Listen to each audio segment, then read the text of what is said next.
Master is an awesome fighter archetype with a lot of flexibility. Starting at level 3 when you pick this one up, you get 2 abilities. The first one is Student of War and the other is Combat Superiority. Now, Student of War just gives you proficiency with one type of artisan tools of your choice.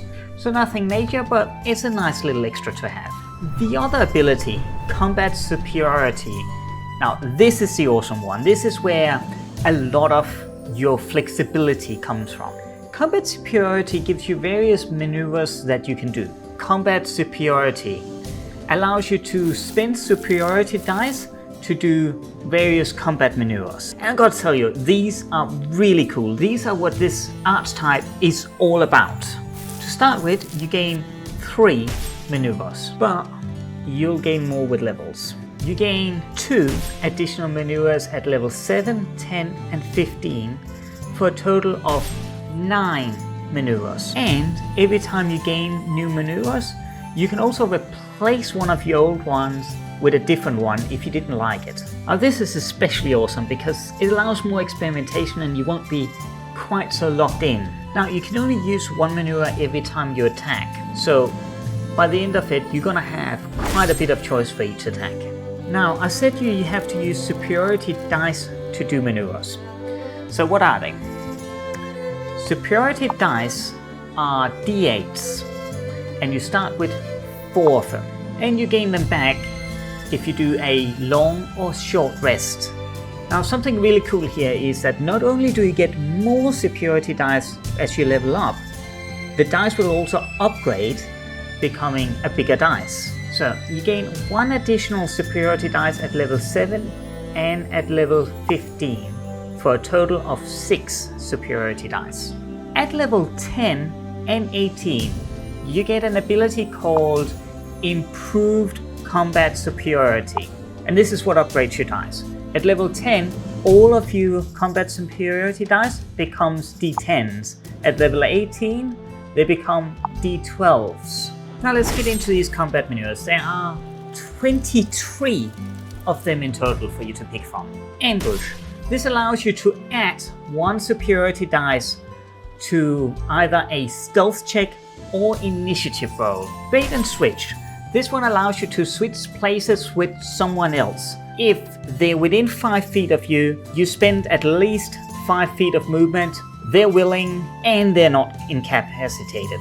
Now this movement does not provoke opportunity attacks. Additionally, you roll the superiority dice and add the result to the armor class of either the one you switch places with or yourself until the start of your next turn. Now this ability is really awesome if like one of your ranged characters has accidentally gotten into melee combat, then you can step in and pull them out basically. Brace. This one allows you to use your reaction to do a melee attack against a target that moves into range with a bit of extra damage. So when a creature that you can see moves into range of your melee attack, then you can spend your reaction to attack it and add the superiority dice to the damage if you hit. Commander's Strike. Now this is a bit of a convoluted one and somewhat wasteful on actions. So let's go through this. When you take the attack action, you can forgo one of your attacks and use a bonus action. And this allows you to pick an ally who can either see or hear you. That ally then gets to use its reaction to immediately make a weapon attack, adding your superiority dice to the damage. Now this can be really useful if, for instance, you go before the enemy, but most of your allies do not. So getting somebody else's attack in might allow you to win before the enemy gets their turn. Commanding Presence. Now this one is for all of you who like social interaction, as it allows you to add 1 superiority dice to either a intimidation, performance or persuasion roll.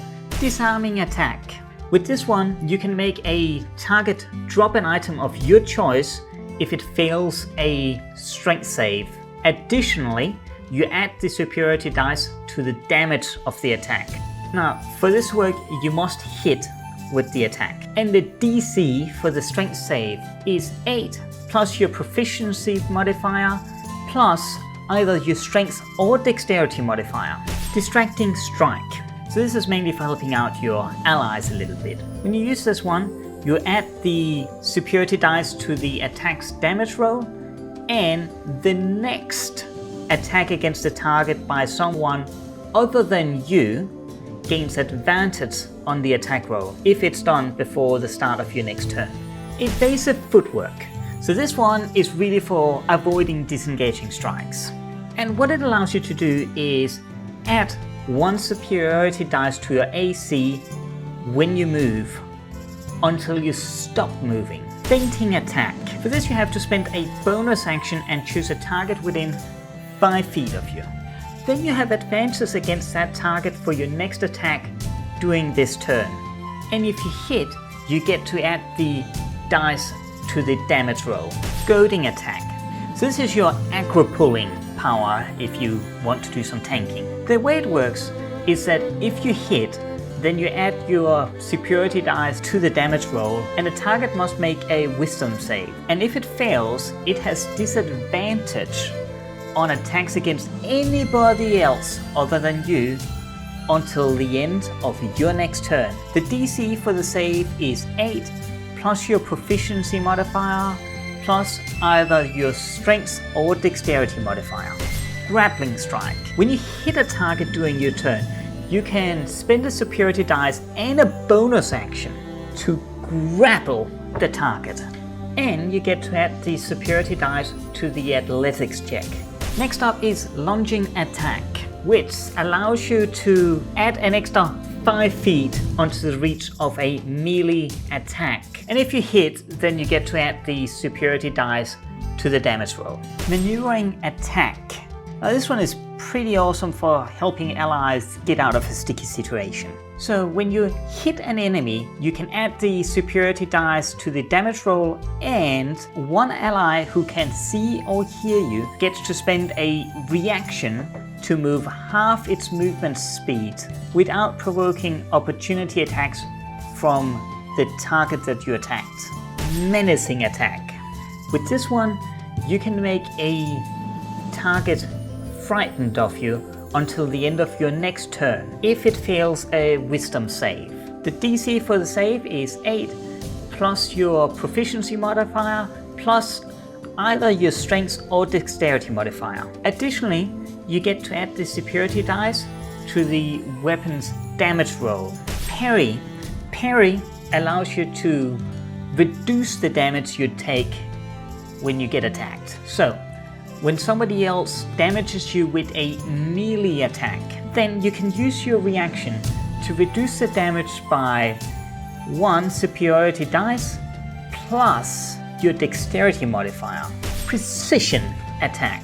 This one's really simple. It just allows you to add a superiority dice to an attack roll. And what's really cool here is you can do it either before or after you make the attack roll, but it must be before the effects of the attack is applied. So if you're frequently fighting enemies with a high AC, this ability is for you. Pushing attack. When you hit a target with a weapon attack, you can attempt to push it back.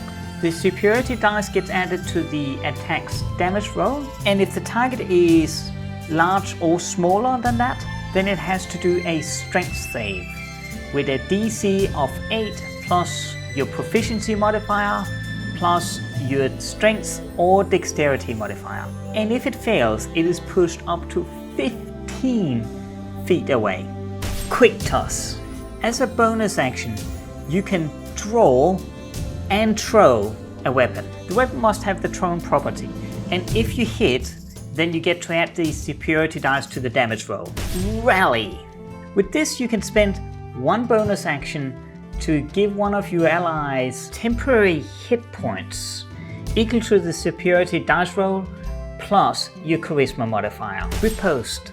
If a creature misses you with a melee attack, then you can use your reaction to immediately attack it back with a melee weapon attack. And if you hit, then you get to add the superiority dice to the damage roll. Sweeping attack.